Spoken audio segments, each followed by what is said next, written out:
이슈의 전모를 파헤치는 사람들, 이슈 전파사 4월 22일 화요일 셔터문 올렸습니다. 안녕하세요. 이슈 전파사 사장 김지은입니다.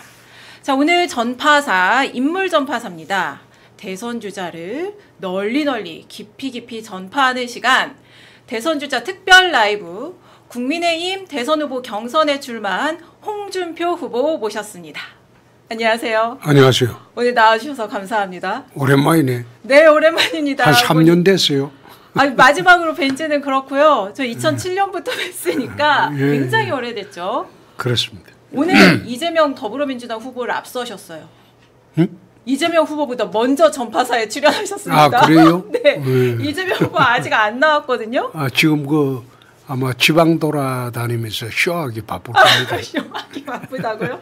아, 네. 오늘도 또 이재명 후보에 대해서 뭐라고 말씀하실지 또 기대가 되는데, 민주당이 이제 국민의힘보다 대선 후보 경선 이 기간이 짧고 또 벌써부터 독주 체제가 이어지다 보니까 저희도 민주당 후보님들 다 이제 모시려고 좀 섭외 요청을 했는데, 자, 국민의힘 후보님들 먼저 모시게 됐습니다. 오늘 잘 부탁드립니다. 네. 네. 책을 3권을 내셨잖아요. 그중에 한 권을 저희가 준비를 했습니다. 어떤 책을 준비를 할까 하다가 이게 판매 지수가 제일 높고 최근에 내신 책이더라고요. 저기에는 석 달간 썼죠. 아, 석 달간. 네. 탄핵 소추 되는 거 보고 제7공화국 만에 하나 2017년도 사태가 재현이 될 경우에 2017년도 박근혜 탄핵 대선 때는 정권을 갖다 바친 격이었죠. 네. 아무런 준비도 없었고. 그래서 대한민국 미래에 대해서 한번 정리할 필요가 있겠다. 네. 그래서 한 석 달간 책을 썼죠. 3권을 석 달간 쓰신 거예요? 2권은 아니, 이제 페이스북. 2권은 페이스북을 네. 편집하면 되는 거고. 요거는 이제 쓰셨고. 직접 썼죠. 제7공화국 선진대국 시대를 연다. 이번에 예, 이제 내세우신 예, 모토이기도 하고. 별명도 진짜 많으시잖아요. 별명이 참 많으시잖아요. 그거는 뭐 독구다이, 레드홍, 홍카콜라, 홍반장, 이번엔 무대홍. 네. 어떤 별명이 제일 마음에 드세요? 지금의 별명이 제일 마음에 드는 거는 무대홍이지. 네. 지금은 그렇죠. 무조건 대통령은 홍준표. 그거는 청년들이 붙여준 거니까. 청년의 꿈에서 혹시 예, 아이디어가 나왔나? 예. 네. 캠프 이름도 그래서 무대홍 캠프. 그거로 하라고 그럽디다. 아, 네. 아주 기억이 잘 되는 이름이에요. 제가 경선 후보 토론하셨잖아요. 예. 비조 토론회 일요일 날 봤는데 예. 그때 밸런스 게임. 예. 둘 중에 하나를 이제 반드시 선택해야 되는 그런 코너가 있었는데 이제 청년 MC가 나와서 근데 가운데를 두셨어요. 어처구니 없는 질문이라서. 네. 그 질문에 답하면 바보지. 늘 예측 불허에 이제 답변을 하시는. 그래서 제가 2017년에도 인터뷰를 했었는데 당시의 기억이 떠올랐습니다. 어떤 건지 혹시 생각나실지 모르겠는데 우리 영상 준비됐나요? 한번 볼까요? 그 악플까지 봐가면서 어떻게 그걸 하겠어? 한번 보세요. 아니 나는 안 봐. 악플 나한테 주지 마. 나는 악플을 보지도 않고 댓글을 보지도 않습니다.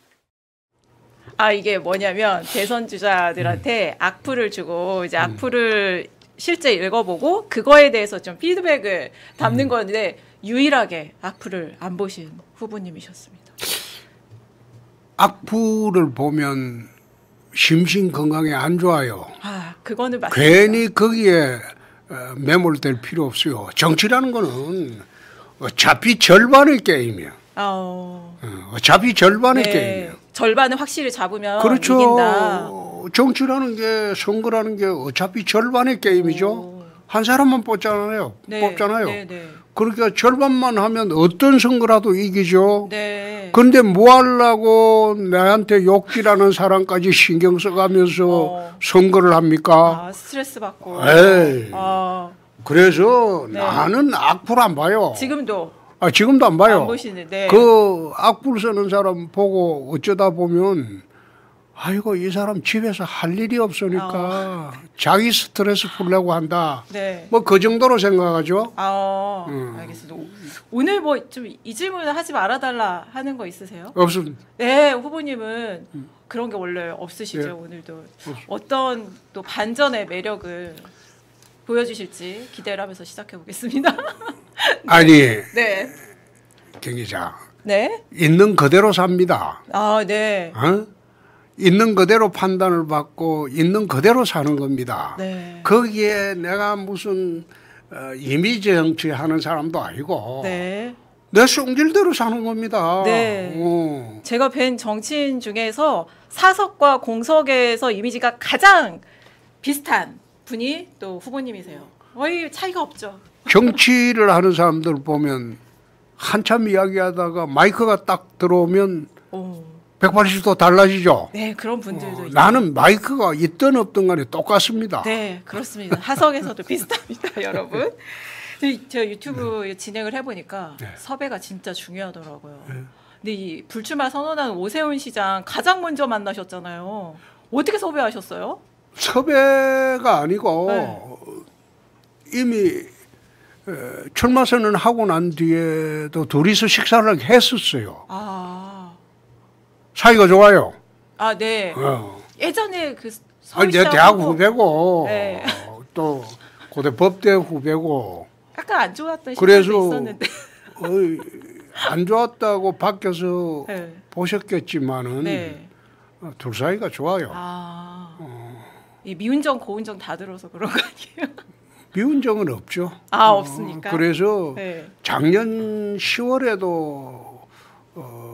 오 시장이 형님 식사 한번 합시다. 이래갖고 서울 올라와서 식사도 한 적이 있어요. 또 오 시장의 그럼 정책에 대해서도 좀 잘 알고 이해도 많이 하고 계시겠네요. 그렇습니다. 네. 네. 만찬 분위기는 그러면 좋았겠네요. 어떤 얘기 나누셨는지 좀 살짝 얘기해 주실 만한 게 있을까요? 그게 오세훈 시장은 내가 대통령이 되는 게 자기한테 제일 유리하죠. 이건 후보님 생각이신 거죠? 오 시장 시장도 이렇게 똑같은 얘기를- 생각이에요. 이심전심. 그런 걸 말로 하고 하는 거는 네. 삼류 정치인들이 하는 거고. 네. 알겠습니다. 그럼 분위기가 좋았던 걸로 한 시간 정도 만나셨나요? 식사를 공관에서 하셨던데. 그렇죠. 네. 내가 서울시장 공간 가보니까 서울시장 거 할만합디다. 그런가요? 진짜 무슨 청와대 사적 없고 그런 느낌을 받아서 내가 그랬어요. 처음에 안 들어갔다가 이제 나중에 어쩔 수 없이 오 시장도 이제 공관 그렇죠. 들어간 거죠. 들어갔는데 비난은 있지만은 네. 광역단체장 정도는 자그마한 공간이라도 있어야 됩니다. 네, 이게 또 공적 역할을 하는 그렇죠. 자리이기 때문에. 공적 역할을 하는데 광역단체장들이 이제 일반인의 눈 때문에 네. 공간을 반납하고 네. 자기 개인 아파트 주로 주거지에 사는데 지난번에 오 시장도 예. 광진구에 아파트를 사니까 네. 오 시장 반대하는 사람들이 네, 아파트 시위하고. 앞에 와서 네. 밤낮 쥐어로 시위하고 그 아파트 주민들이 할 짓이 아니에요. 예, 또 그런 근데 사정이 공간으로 있어서. 들어와 버리면 네. 그다음 그런 게 없잖아요. 주위에 피해를 안 주잖아요. 그래서 광역단체장 정도면 자그마한 공간이라도 네. 별도로 마련해 주는 것이 어. 그게 시민들 피해를 오히려 최소화하는 겁니다. 네, 그런 면이 예. 있죠. 대구시장 공간보다 공간이 아니고 숙소죠. 대구시장 공간 아니고 숙소. 대구시장은 공간이란 개념이 아니고 그냥 숙소죠. 소박하게 계셨군요. 그렇죠. 아파트. 네. 근데 제가 이제 아파트군요. 이사를 태어나서 24번째로 한 게 네. 대구 어린 시장. 시절부터. 그렇죠. 네, 네. 어린 시절에 많이 하셨잖아요. 예. 그래서 24번째로 이사를 했는데 그걸 또 24번 이사하면서 제일 편하게 3년 있은 게 대구시장 숙소입니다. 그건 왜 그러셨어요? 아침에 일나면 네. 신천이 보여요. 개천이. 아. 대구 시내 청계천처럼. 아, 위치가 아, 좋았군요. 그리고 그 마루에서 보면 앞산이 보여요. 아. 그러니까 아침부터 상쾌하죠. 아, 그 상쾌하게 시작을 하셨군요. 그러니까 잠도 잘 오고. 네. 그러니까 제가 24번을 이사를 했는데 네. 3년 동안 가장 편하고 행복하게 사는 게 대구시장 숙소입니다. 아파트. 지금도 이제 괜찮으시죠? 일정 굉장히 많은 일정 소화하고 계신데 지금은 우리 잠실집이니까 네. 지난번에 내려갈 때 잠실집 전세를 안 줬어요. 네. 비워놨는데 다시 들어오셨군요. 우리 이제 아들들이 잠실에 살기 때문에 네. 집을 관리를 자기들이 하죠. 아, 두 아드님이 근처에 사세요? 그렇죠. 그러니까 자기들은 이제 그 우리가 살던 그 본가가 네. 별장 개념으로 아. 피곤하면 거 와서 자고 네. 그래 하는 데죠. 두 며느리들이 괜찮을지 모르겠지만 어쨌든 패밀리즘 내세우고 계신데 구현을 하고 계시네요. 패밀리즘. 네. 아니 근데 그 제가 2007년에 처음 정당팀에 제가 3번을 갔는데 처음에 갔을 때는 후보님 앞에 3글자가 붙어 있었잖아요. 비주류. 예. 근데 2번째 갔을 때는 원내대표를 하셨어요. 그렇죠. 그 3번째 저 반장으로 가니까는 그때 이제 당대표 네. 하시고 또 대선 후보 하시고 네. 그 진짜 당시에가 2009년쯤 내셨던 책 제목이 변방. 예. 그 변방에서 진짜 중심으로 오신 여정이에요. 보면. 여태까지는 나는 한국 보수 진영의 아웃사이더입니다. 아직도 그렇게 생각하세요? 인사이더가 아니고. 보수 진영의 주류들 사이에서는 나는 아웃사이더입니다. 아웃사이더인데 네. 그걸 이제 여태 한국 보수 진영에서 공격을 많이 당했죠. 아웃사이더로 그랬는데 이번에는 인사이더가 된 것 같아. 그렇죠. 왜냐하면 지금 가장 오래 당에 뭐 김문수 그 장관이 있긴 있지만 또 당 밖에 오래 계셨잖아요. 근데 계속 계셨으니까. 근데 최근에 이제 공약 정책 발표하신 것 중에 제가 눈에 좀 들어오는 게 있었어요. 후보님 또 비주류의 서름을 잘 알고 계실 것 같은데 이제 동성애 관련된 공약이 좀 눈에 들어오더라고요. 네. 근데 동성애 그러니까 후보님은 반대 안 한다. 근데 옹호도 안 한다. 이게 무슨 말이세요? 어떤 의미예요? 개인의 자유의지에 맡기는 게 맞습니다. 네. 이 선택의 문제가 아닌 거는 개인의 자유의지의 문제입니다. 네. 제가 이제 추진을 하는 게 패밀리즘이거든. 네. 페미니즘이 아니고. 네, 저는 페미니즘. 그러니까 난 패밀리즘. 네. 가정이 건강해야지 네. 사회가 건강합니다. 네. 그래서 패밀리즘으로 돌아가자. 과거처럼 가부장적인 가정이 아니고 네. 그냥 자유롭게 소통할 수 있는 그런 건강한 가정으로 돌아가자. 그것이 나는 그 저출산 그 해소하는데 가장 첫 출발이라고 봅니다. 그래서 페미니즘 이야기를 이제 하면서 페밀리즘이다. 그 이야기하니까 지난번에 아닌데. 발표할 때 어느 기자분이 페밀리즘은 어떤 가정을 말하는 거냐. 그래서 우리 집 같은 사람이다. 우리 집 같은 가정이다. 네, 근데 이게 그 또 정상 가정을 틀을 이렇게 딱 정해놓고 있으면 거기에 속하지 않은 사람들이 이제 아마 소외감을 느껴서 그런 질문했던 것 같은데 사실 이 얘기는요, 저 부탁을 드리려고 대선 후보시니까 왜냐면 이제 차별금지법에 이제 반대하시잖아요. 근데 이게 사실은 차별금지법이 차별당하는 사람들 입장에서는 그 차별금지법 자체가 없는 게, 그러니까 혐오의 싹을 틔운다 이렇게 생각을 또 하기 때문에 또 차별금지법에 대해서 좀 전향적으로 생각을 해보시면 어떨까 부탁. 그게 이제 차별금지법에 대해서 오해가 있는 사람들도 굉장히 많아요. 네. 반대편 어떤 오해죠? 막 그거는 구체적으로 말하기는 못하고 길어집니다. 그래서 격차 해소로 바꾸자. 격차 해소. 차별이라는 말보다도 격차 해소를 하는데 중점을 두자. 네. 나는 그런 생각으로 이야기합니다. 아니, 사실은 이 얘기를 그 배우 윤여정 씨 최근 인터뷰가 좀 마음이 아프더라고요. 혹시 보셨어요? 못 봤어요. 윤여정 씨가 이제 최근에 헐리우드에서 신작 영화를 찍었는데 그게 결혼 피로연이라고 그래서 미국에서 현지에서 인터뷰를 했는데 큰아들이 이제 동성애자라는 사실을 이제 처음으로 얘기를 하신 거예요. 그래서 2000년에 이제 그 미국에서 결혼을 시켰고 그래서 그 얘기를 이제 그런 경험이 있기 때문에 이번 영화에 작품 하는데 많이 도움이 됐다, 녹여냈다. 근데 이게 이 얘기를 하는 것이 어떨지 모르겠다. 내가 한국에 돌아가면 어떤 소리를 들을지 또 걱정도 된다. 약간 누군가는 나한테 책을 집어던질 수도 있을 것 같다. 그런 얘기 하신 게 좀 마음이 아프더라고요. 그래서 어쨌든 동성애는 뭐 선택의 문제가 아니기 때문에 그런 측면도 좀 살펴봐 주시면 어떨까 부탁을 드리려고 말씀드린 거고. 개인의 자유의지 문제니까 네. 그걸 두고 난 왈가왈부하는 것도 좀 그렇습니다. 네. 네. 개인의 자유의지 문제입니다. 알겠습니다.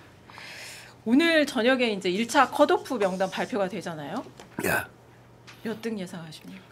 4등 내 들어가면 됩니다. 네, 4등에 들어가면 되죠. 근데 또 발표는 안 되지만 몇 등 하느냐도 좀 중요할 것 같은데. 그건 알 수 없죠. 최근 여론조사 추이는 긍정적이더라고요. 그 16일 날 NBS 조사 보니까 국민의힘 그 후보 중에서 12%. 그런데 네. 지금 당내 여론조사는 네. 언론에서는 일부 언론에서는 네. 빅포 그런데 네. 사실 스몰포입니다. 스몰포. 스몰포고 네. 스몰포들이 경쟁을 해서 한 사람이 뽑히면 그때가 빅원이 됩니다. 지금은 네. 스몰포지만 그때부터 빅원이 되어서 이재명 후보하고 1대1 조사가 그게 의미가 있습니다. 지금 각 진영의 사람 여가지고 뭐 20% 차이 난다, 10% 차이 난다, 그 의미 없어요. 네. 빅원이 되는 순간 그 판이 달라집니다. 그때를 기다리고 계시는군요. 그때 기다리는 게 아니라 그 뭐 시간은 그래 갈수록 우리한테 나쁜 거는 아니죠. 사실 이제 지금 국민의힘 후보들 간의 지지율 차이가 너무 근소하기 때문에 근데 또 국민의힘 그 후보들 지지율을 다 합쳐도 이재명 후보하고는 또 큰 차이가 나거든요. 그거는 의미 없어요.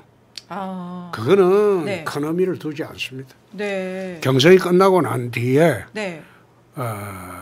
다 당이 하나가 되고 난 뒤에 네. 지지율 차이를 보면 그때부터 대선이 본격적으로 시작이 되는 거죠. 한 달 정도. 근데 중도층 보니까 중도층은 그래도 한동훈 후보가 12%로 제일 많이 나왔더라고요. 근데 중도층 어떻게 잡을 자, 고관이 김 기자한테 네. 한번 물어봅시다. 네. 중도층이라는 게 뭡니까?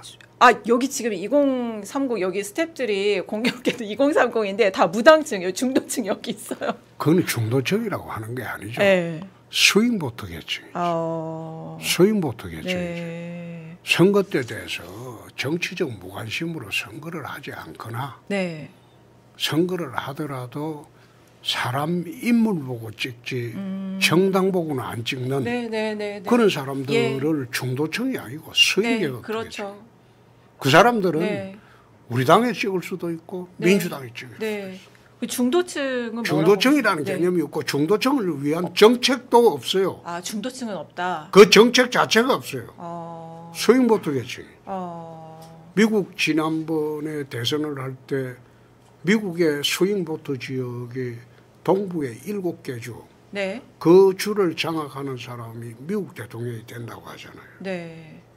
그 스윙보터겠죠.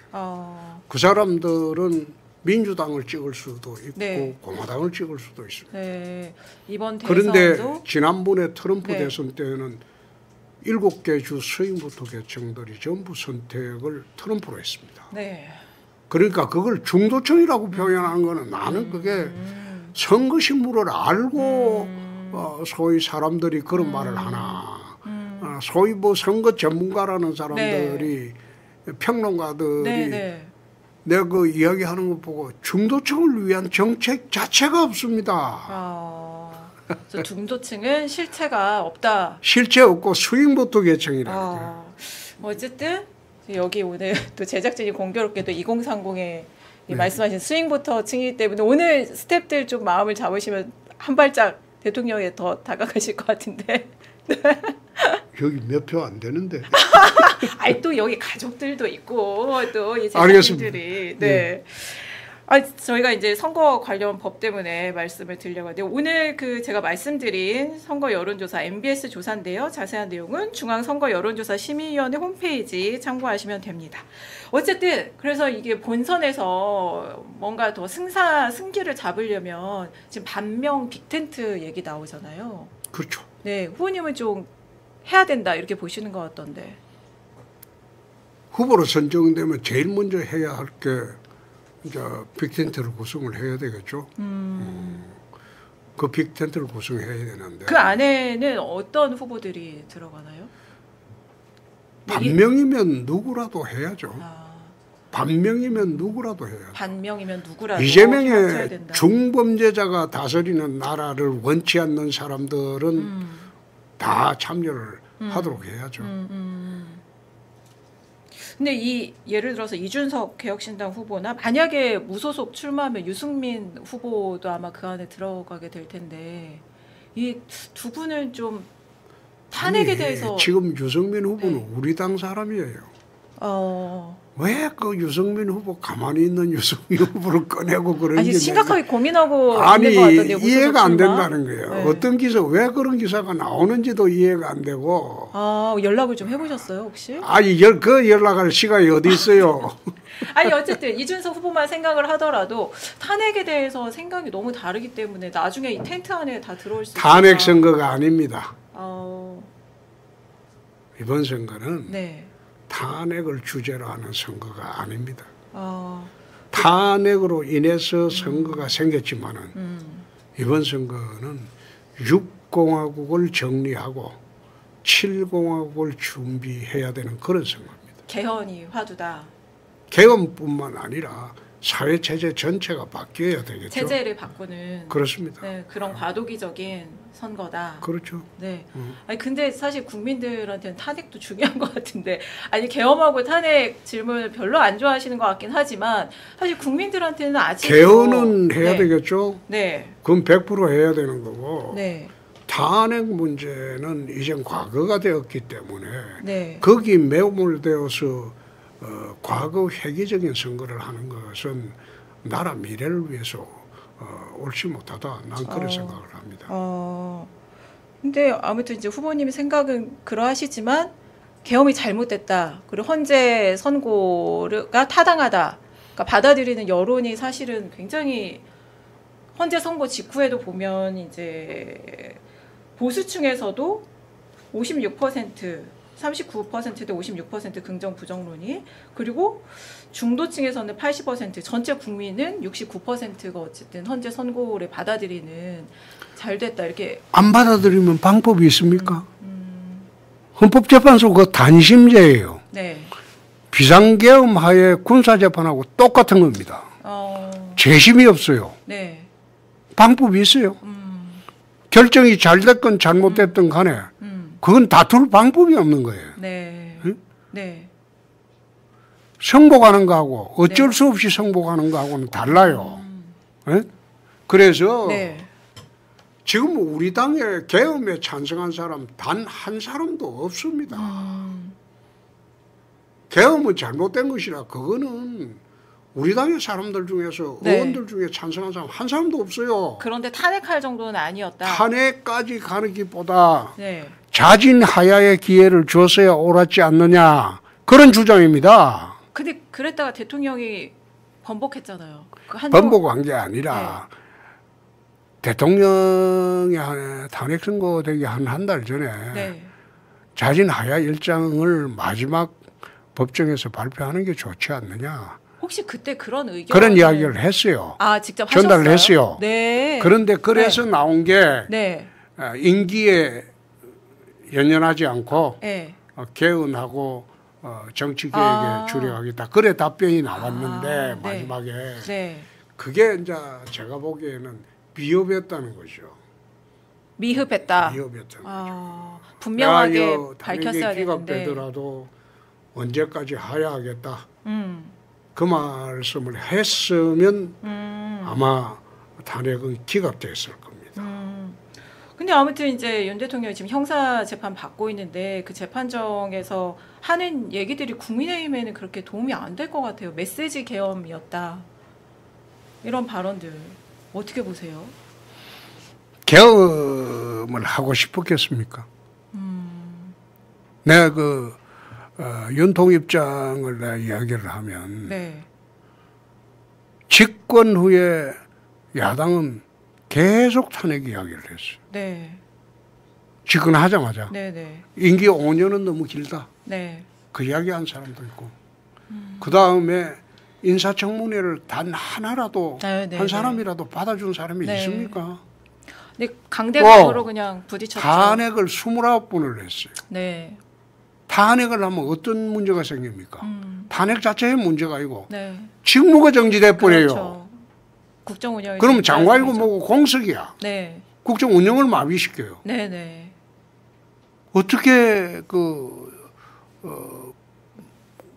윤통 입장으로서 어떻게 그걸 돌파할 수 있었겠습니까? 원래 돌파를 하려면 처음부터 여의도와 대화와 타협 소통을 했어야 돼요.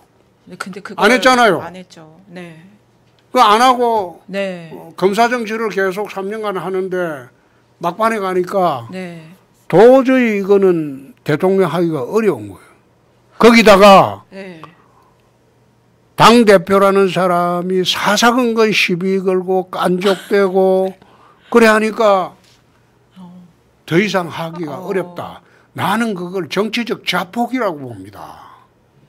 정치적으로 자폭한 것이다. 대통령이요? 아니면? 대통령이에요. 더 이상 못하겠다. 정치적으로 자폭한 것이다. 그래도 계엄은 하면 안 되는 거 아니에요? 당연한 거죠. 그러니까 그 탄핵으로 인용이 돼가지고 물러나게 됐죠. 계엄하면 안 되죠. 근데 처음부터 계엄 반대로 우리 당에서 찬성한 사람이 단 한 명도 없습니다. 시대에 뒤떨어진 거예요. 근데 저는 어쨌든 탄핵은 됐어야 됐다고 생각을 하는데 그 부분은 생각이 좀 다르신 거죠. 탄핵보다 자진하야의 길을 열어주고 설득을 하는 게 옳았다. 그 생각입니다. 만약에 설득이 안 됐으면 탄핵밖에 답이 없는 거잖아요. 그건 그렇죠. 알겠습니다. 네, 어쨌든 이제 보수 진영이 이렇게 좀 어려운 상황에서 또 대통령 두 번째 탄핵돼서 치러지는 선거를 맞다 보니까 이제 국민의힘 내부에서도 좀 자신이 없는 것 같아요. 그래서 자꾸 당 밖에서 뭔가 또 후보를 찾으려는 움직임이 있는 것 같고 오늘 그 한덕수 권한대행을 대선 후보로 추대해야 된다 이런 뭐 국민 추진위 뭐 고건 총리, 손학규 대표, 김만복 전 국정원장 이런 분들이 기자회견을 오전에 한 모양이에요. 그 사람들 어느 당 출신입니까? 그 사람들이 어느 당 출신입니까? 뭐 주로 민주당 민주당 주로가 아니고 전부 민주당 출신이지. 그는 민주당 출신인 한나라당이죠. 민주당 출신인 사람이 우리 당 도와주려고 그런 작업을 하겠습니까? 작업을 하겠습니까? 해방 놓으려고 하는 거지. 해방 놓으려고 하는 거다. 첫째, 그거는 우리 당 해방 놓으려고 하는 거고. 둘째, 아마 민주당 출신들끼리 아마 반 이재명일 겁니다. 그 사람들도. 그 사람들이 그래 하는 거는 아마 이재명 후보하고 단일화하려고 한덕수를 초대하는 거 아닌가. 왜 웃어요? 진짜 진짜 그렇게 생각해서 말씀하시는 거예요? 그럼. 왜 단일화를 하겠어요? 이재명 후보가 지금도 지지율이 굉장히 높잖아요.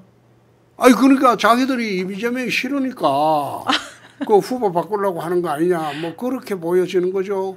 근데 민주당 사람들이 어떻게 전부 똘똘 뭉쳐가지고 한덕수 옹립하고 그런 게 우리 당하고 관련을 짓는지 나는 이해가 안 된다 이 말이에요. 국민의힘 내부에서도 의원들이 그 몇 사람 안 돼요? 몇 사람 안 돼요?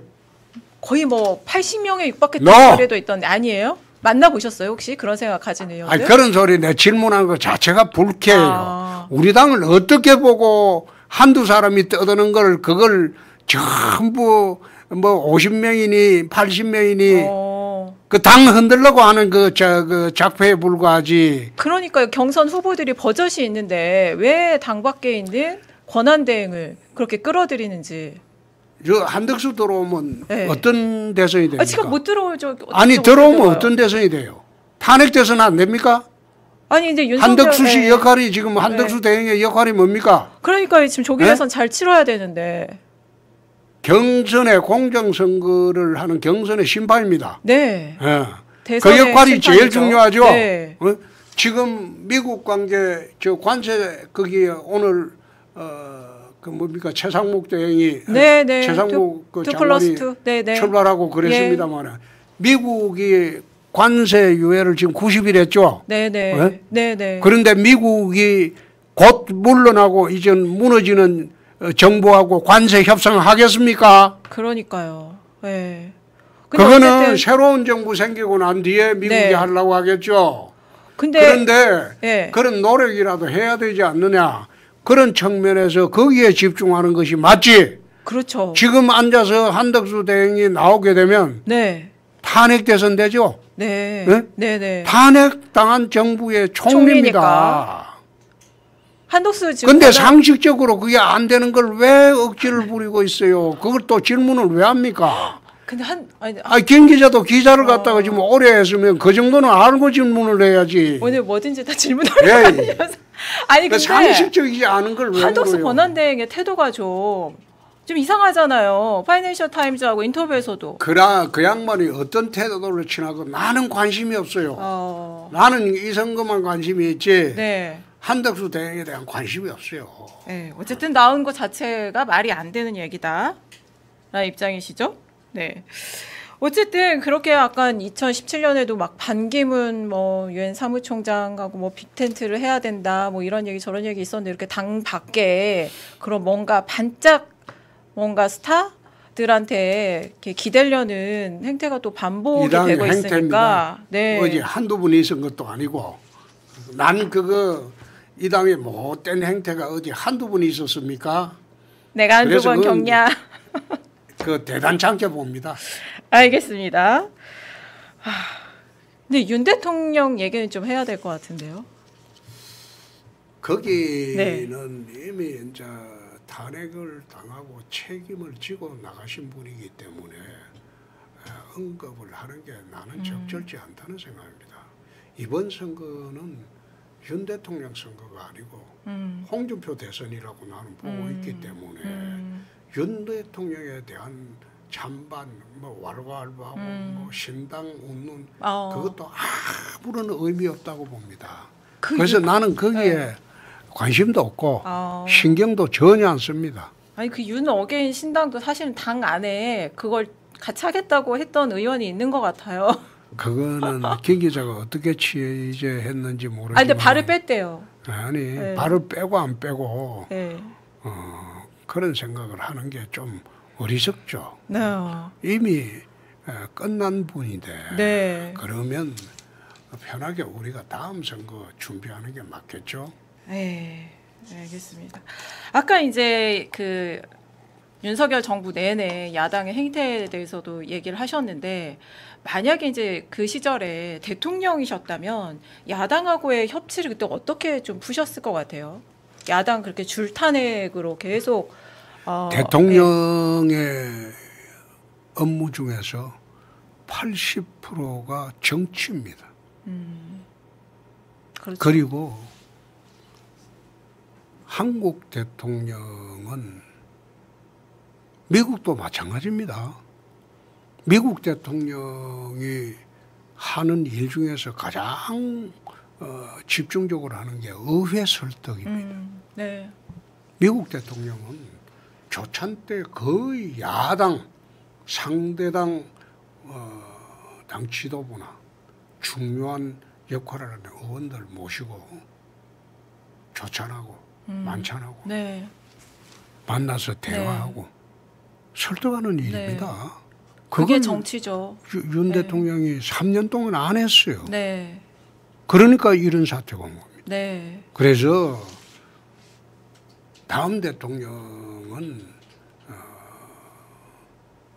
여의도 정치와 협의를 해야죠. 협의를 안 하고 하니까 이런 사태가 벌어지는 것 아닙니까? 네. 예. 네. 협치와 정치, 그러니까 정치가 완전히 실종됐던 그 임기였죠. 이 사실 근데 한번 돌아보긴 해야 될 것 같아요. 윤석열이라는 인물이 한국 정치나 이 보수 진영에 남긴 상처라면 상처일 수도 있고 뭔지 좀 생각을 해보신 적 있으신가요? 왜냐하면 제가 네. 우리 당의 사람들한테 더 이상 용병 정치를 하지 마라. 네. 그 이야기를 한 적이 있습니다. 네. 민주당이 왜 내부 결속이 강하냐? 민주당은 네. 밑에서부터 커 올라오는 사람이 당 지도부 되고 그 사람들이 대선 후보가 되는 당입니다. 우리 당은 그냥 설익은 외부 셀럽 데리고 와서 네. 대통령 후보 옹립하고 네. 그런 적이 한두 번입니까? 네. 그래 하다 보니까 당의 결속이 안 돼요. 민주당이 만약 어떤 대통령이 탄핵을 당한다. 민주당은 철석같이 뭉칩니다. 근데 우리 당은 대통령 탄핵되니까 난파선에 쥐떼들처럼 빠져나가려고 하는 사람이 그리 많았어요. 그러니까 문제가 네. 한국 보수 우파 진영의 가장 큰 문제가 내부 결속력이 약화되어 있다. 약화된 가장 큰 원인이 네. 뭘까요? 이게 가진 것이 많으니까 그래요. 집단 같아요. 아. 지키려고. 그러니까 네. 가진 것이 많아서 네. 그래요.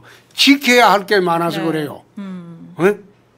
그러니까 자기 이해관계에 따라서 움직이는 거예요. 네. 그러나 민주당 사람들은 네. 그렇지 않아요. 철저하게 결속을 합니다. 위기 때는. 네. 그래서 나 이 당에서 30년 했지만 네. 늘 민주당이 좀 부럽다. 그런 생각을 하죠. 맞아요. 이게 약간 특히 어느 시점 이후부터는 같은 뭔가 철학을 공유하는 정치 결사체라기보다는 눈앞에 자기 지금 이익만 보는. 정치 집단이 이념 집단이어야 하는데 네. 지금의 여의도 정치는 네. 이익 집단적인 성격이 강해요. 그래서 나라 정치가 어려운 거예요. 알겠습니다.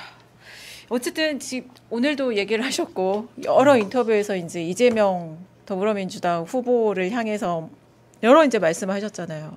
다른 후보들도 이제 마찬가지거든요. 근데 지지율은 왜 이렇게 높을까 생각을 좀 해본 적 있으세요? 지금 지지율 많이 나오는 여론조사는 ARS입니다. 네. 전화 면접 조사는 그리 많이 나오지 않아요. ARS입니다. 네. ARS는 응답률도 3에서 5% 네. 정도고 네. 그것은 극성 지지 계층들의 응답입니다. 한국갤럽 진영 논리야. 네. 진영 논리다 이게.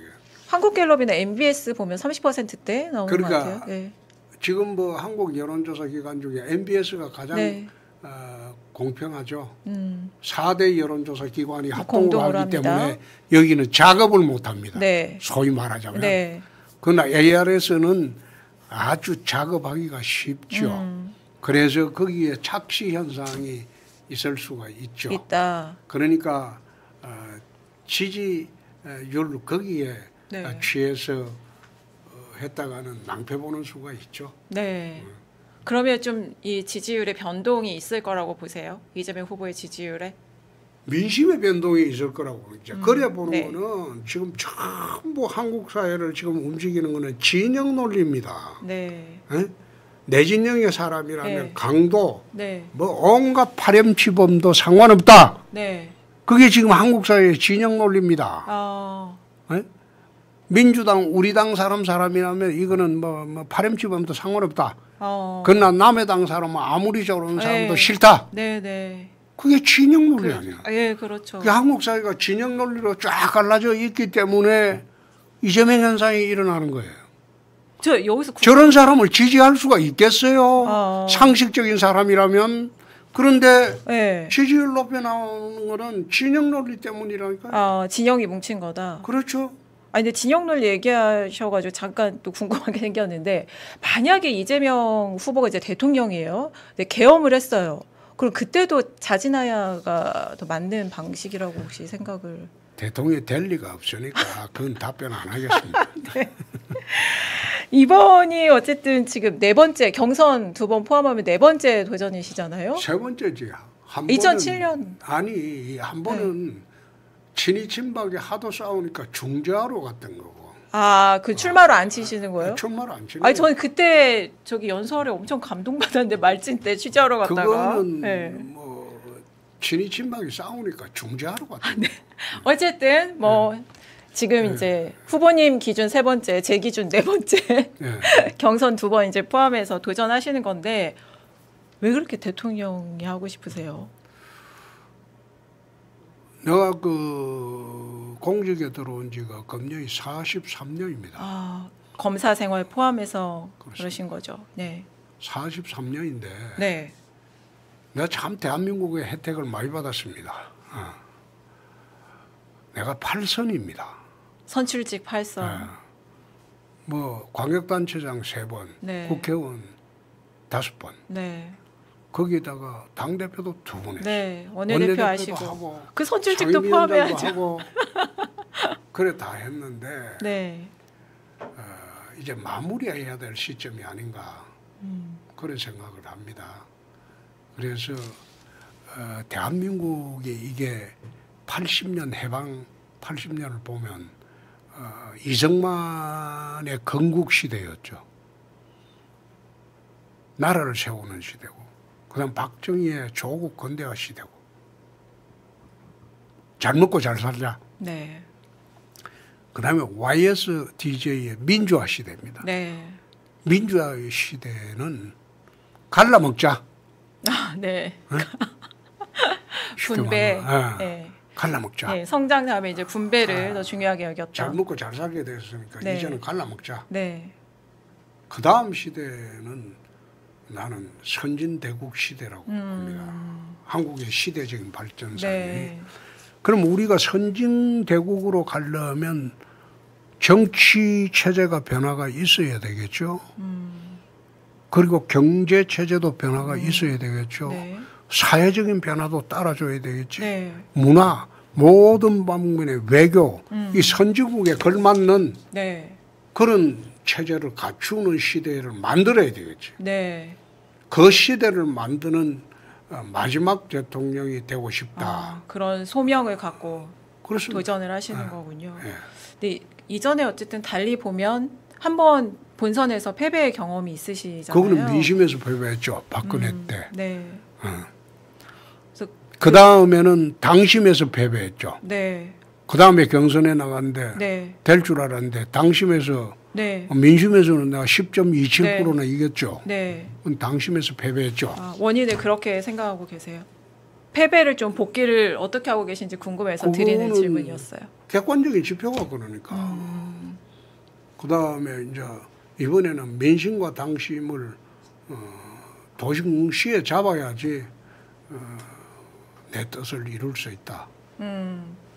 당심도 어떻게 잡으실 건가요? 지금은 거의 다 잡았죠. 뭘 보면 느끼세요? 우리 당협위원장하고 국회의원들하고 전부 합치면 210명 돼요. 네. 절반은 이제 우리 쪽으로 네. 와 있으니까. 네. 이거 다른 후보들이 또 들으면 아니라고 하는 후보들 그 사람들이 기관이고 이거 자기들 주장이고. 네, 네. 그러니까 당심은 잡았죠. 말씀하신 대로 이제 선출직만 8선 하셨잖아요. 뭐 원내대표에 당대표 2번까지 하면 뭐 11선이신 건데 좀 그렇게 두루 경험을 해보셨잖아요. 아마 후보들 중에는 그렇게 뭐 의회며 광역단체장이며 다 두루 경험해본 후보가 이재명 후보 있지만 이재명 후보도 그렇게 다선은 아니죠. 여야를 통틀어서 없죠. 네, 네. 그 경험을 바탕으로 생각해 보셨을 때 정치라는 건 뭔지, 그 경험이 준 건 뭐인지 그것도 좀 궁금합니다. 로마 철학자 울피아누스라는 사람이 그런 이야기를 한 일이 있어요. 정의라는 게 각자에게 그의 것을 주는 것이 정의다. 아, 각자에게 자기 걸 주는 게 그의 것을 주는 정의다. 게 정의다. 이걸 내가 대학 시절에 법철학 시간에 봤는데 그때는 무슨 정의 개념이 저렇게 허접하냐 그런 생각을 했거든요. 근데 실제로 정치 30년을 하다 보니까 그것만큼 정확한 말이 없더라. 야당은 야당의 것을 줘야 되고 노동자는 노동자 것을 줘야 되고 사용자는 또 사용자 몫을 줘야 되고 근데 각 사회가 정치나 사회에서 남의 것을 빼앗아갈 때 투쟁이 생기고 갈등이 생기고 분쟁이 생겨요. 자기 것에 만족하지 않고. 네네. 그래서 정치가 하는 역할이 그게 아닌가. 각자에게 그의 것을 다 찾아주는 게 제대로 된 정치가 아닌가. 난 그런 생각을 합니다. 처음에 정치 시작하실 때 좀 갖고 계셨던 초심이 있으세요?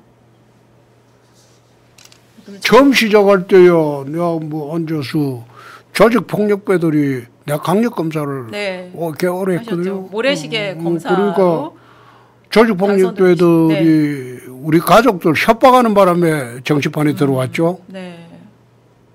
검사 때는 협박을 못 하다가 네. 그만두고 나니까 밤마다 협박하는 바람에 네. 이거는 가족 지키기 위해서 정치를 안 할 수가 없다.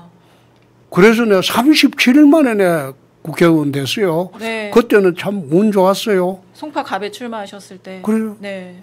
그때 송파갑은 11, 12, 13, 14대 16년 동안 우리 당 후보가 된 일이 없어요. 지금하고 다르네요. 지금하고 반이야 다르죠. 그래서 내가 처음 가가지고 16년 만에 국회의원 37일 만에 됐죠. 네. 되고 난 뒤에 재건축을 했어요. 네. 그래가지고 동네가 바뀌어버렸어요. 24,000세대 1, 2, 3, 4단지 시형 아파트 그 24,000세대가 13평, 7평방짜리 연탄 아파트였는데 네. 그걸 재건축을 했어요. 그러니까 지금의 잠실이 돼버리죠. 그러니까 그 성향들이 달라져 버리죠. 네.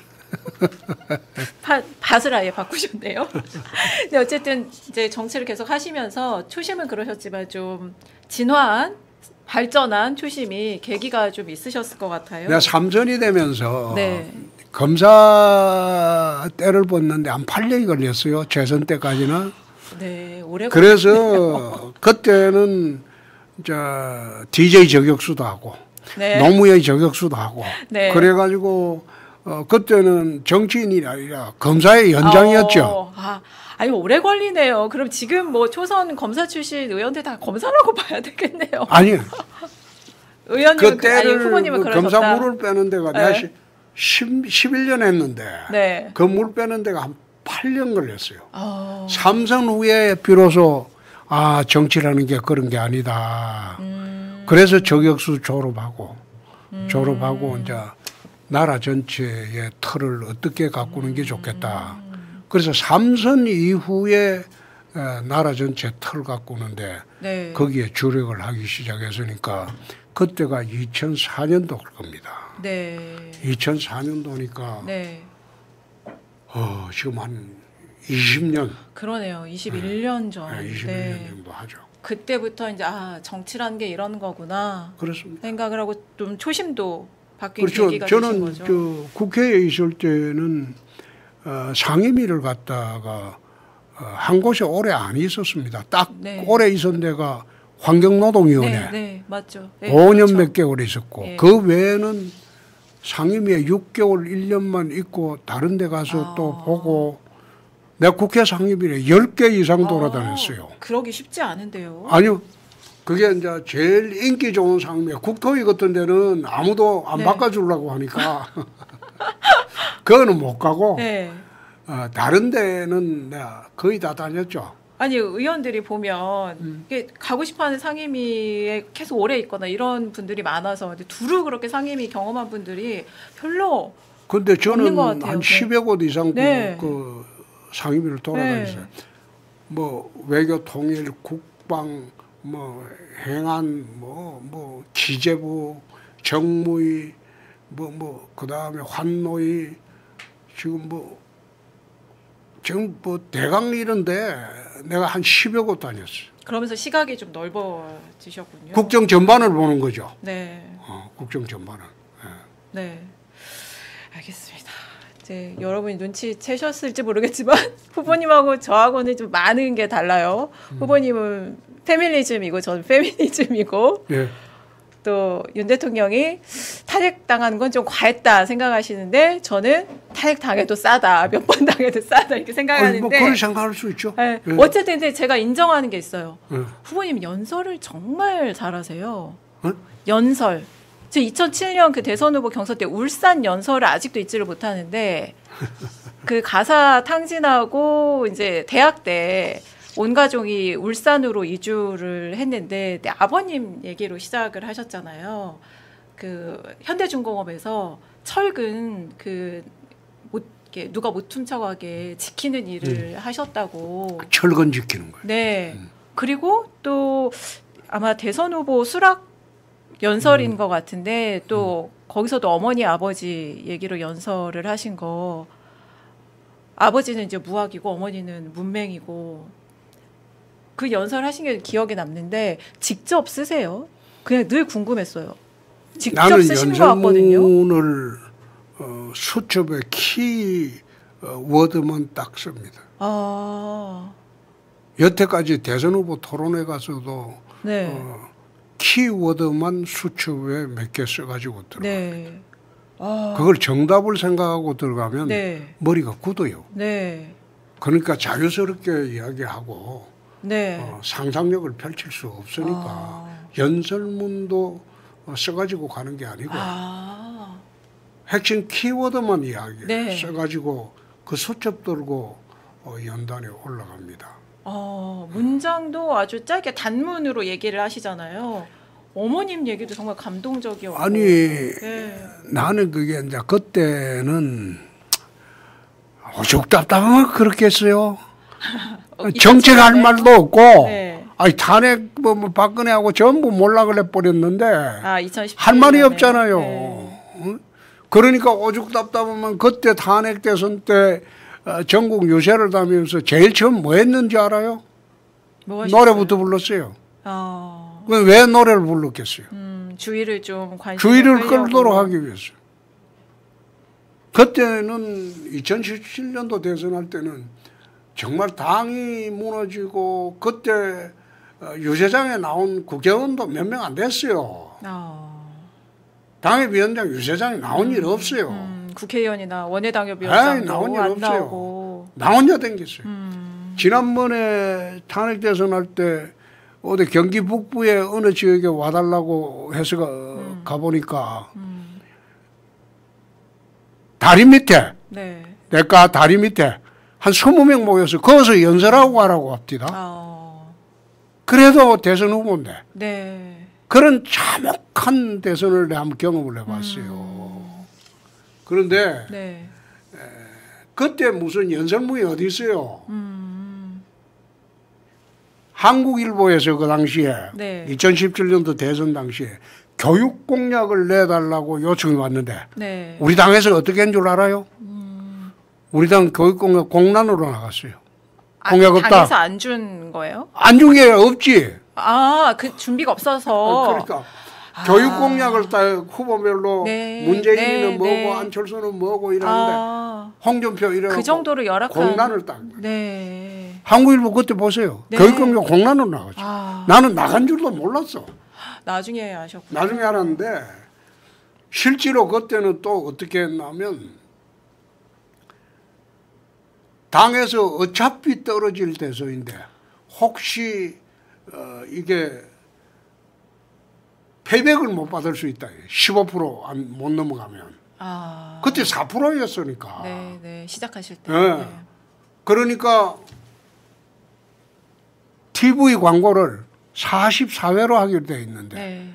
11분을 했어요. 아. 근데 그것도 골든타임에는 비싸서 못하고 네. 밤 12시는 뭐 잘 때 다 했어요. 아. 그 당시에 내 기억으로는 문재인 안철수보다도 우리가 한 130, 40억 덜 썼어요.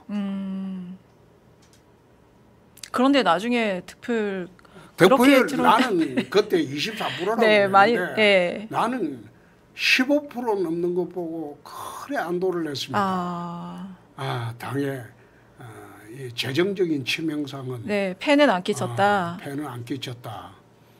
나는 그때 떨어졌다 걸렸다 되려고 나간 대선이 아니니까. 근데 이번은 다르다. 지난번에 되려고 나갔죠. 지난번. 당내 경선할 때. 아니 근데 그때 윤석열 지난번에도 서운했지. 윤석열 후보한테 지난번에도 밀렸잖아요. 서운한 게 네. 내가 이 당에 오래 있은 사람이고 네. 당대표도 너무한 사람인데 민심에서 치고 네. 당심에서는 이겼어야죠. 네. 그런데 근데 거꾸로 네. 민심에서 압도하고 당심에서 지니까 네. 내가 황당했죠. 좀 지난번 이해할 수 없는 경선에는 결과이긴 했어요. 무슨 이런 일이 생기냐. 네. 황당했죠. 예. 그리고 그 뒤로 많이 서운했죠. 무슨 이런 일이 생기냐. 네. 그래서 나도 그때 그런 생각도 해봤어요. 이 당 오래 있을 필요가 없구나. 네. 이럴 줄 알았으면 나도 탈당해서 나왔다가 들어온 걸. 그런 생각까지. 네. 탈당한 거는 그건 네. 황교안이가 네. 이제 날 쳐내는 바람에 네, 네. 국회 들어오려고 할 수 없이 네. 한 거고. 네. 그래서 무소속으로 출마하셨다가 당선돼서 돌아오셨죠. 네. 그 대구의 무소속은 네. 서울 무소속보다 더 어렵습니다. 그렇죠. 국민의힘 정치 좀 진영에서. 아시는 분들은 그렇고. 네. 근데 그 무소속 선거도 수성을 해서 28일 만에 했어. 출마 선언하고 속도전에 아주 28일 강하시네요. 만에 뒤집었어. 네.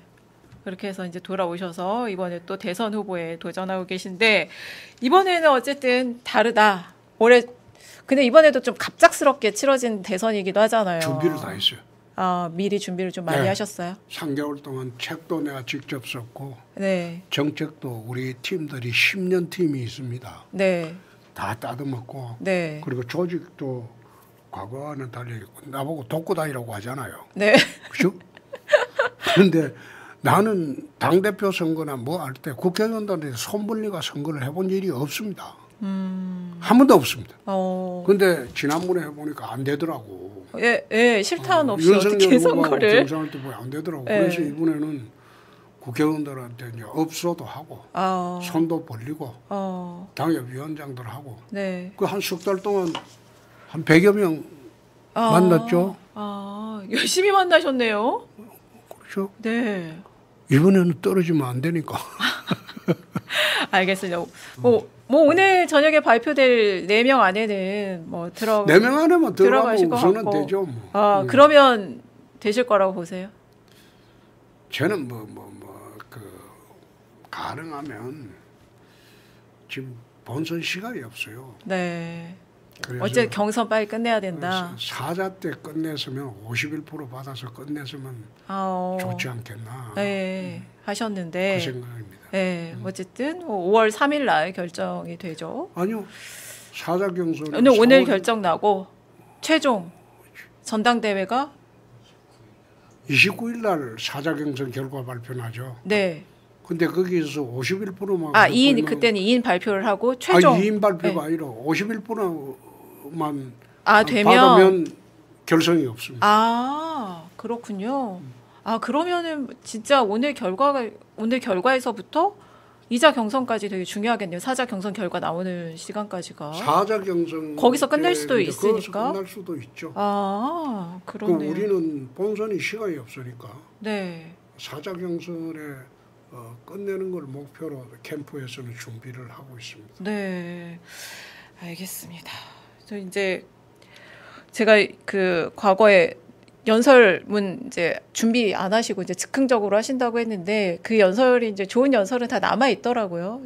연설하신 게 그 과거에 제가 썼던 기사도 제가 다시 찾아보고 했는데 그러다가 시를 발견했어요. 문청이신가 봐요. 시를 쓰신 게 있던데요? 시도 좀 썼죠. 네, 저 그 중에 오늘 비 오는 날인데 장마라는 시를 제가 발견을 하고 가져왔는데 한번 읽어봐 주실 수 있을까요? 아, 이 경남지사 때 쓴 겁니다. 네. 2013년 7월이네. 칠흑 같은 밤 장맛비는 밤새고 내리고 넘실대는 황토강물은 수박밭을 삼킨다. 낙동강변의 여름은 늘 그랬다. 가슴 아린 세월 돌아보면 눈물만 가득 고이는 내 유년기의 동구박 찔레꽃은 아직도 그대로인데 아 나는 너무 멀리 왔구나. 돌아갈 수 없는 곳까지 멀리 왔구나. 너무 긴 세월을 흘려보냈구나.